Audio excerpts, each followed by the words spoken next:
not a feeling. Our feelings are subject to the ebb and flow of our daily experiences. Can you imagine what it would be like if our faith were really predicted on our feelings? Beloved, depending on whether we having a good day or wake up on the wrong side of bed, depending on whether we mess up that day or not, our faith will follow our feelings and all their ups and downs. And all their ups and downs. Is that the sort of faith God meant for us to have? No way. So if faith is not a feeling, then what is it? In Hebrews chapter 11 verse 1, God gives us this definition of faith, that faith is the substance of things hoped for, the evidence of things not seen. Notice the Lord's deliberate choice of words to describe the faith we are to have.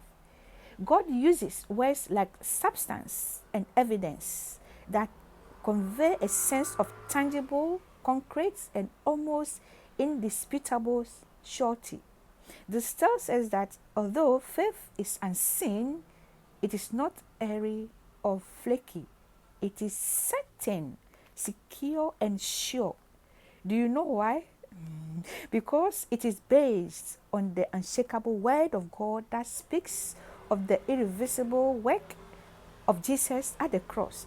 That is why the Bible tells us that faith comes by hearing the good news about Christ. Romans chapter 10 verse 17.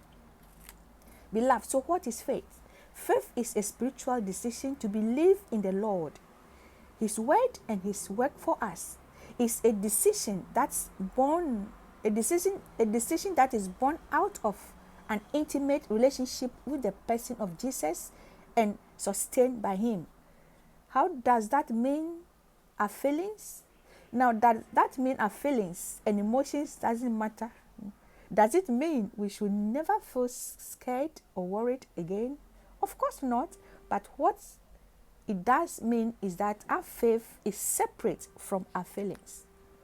Because they are separate, it means that even though you have feelings, they don't have to affect your faith. Just look at those characters in the Bible who, in spite of the adversities they faced and how they felt, held fast to their faith and saw their breakthroughs. David, 1 Samuel chapter 30. David at Ziklag, at one of the lowest points in his life after his enemies had plundered his city and home, encouraged himself in the Lord.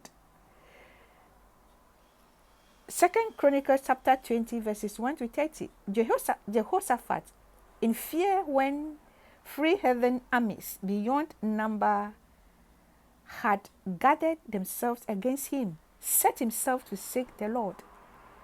Jeremiah chapter 1 verses 1 to 10. Jeremiah, afraid to face the people God had called him to speak, to receive a revelation from God, and showed up to preach anyway. Isn't that feeling to know that is okay to feel the way you do and not let it affect your faith? And that is not all. Not only is faith separate from your feelings, but it's also superior to your feelings.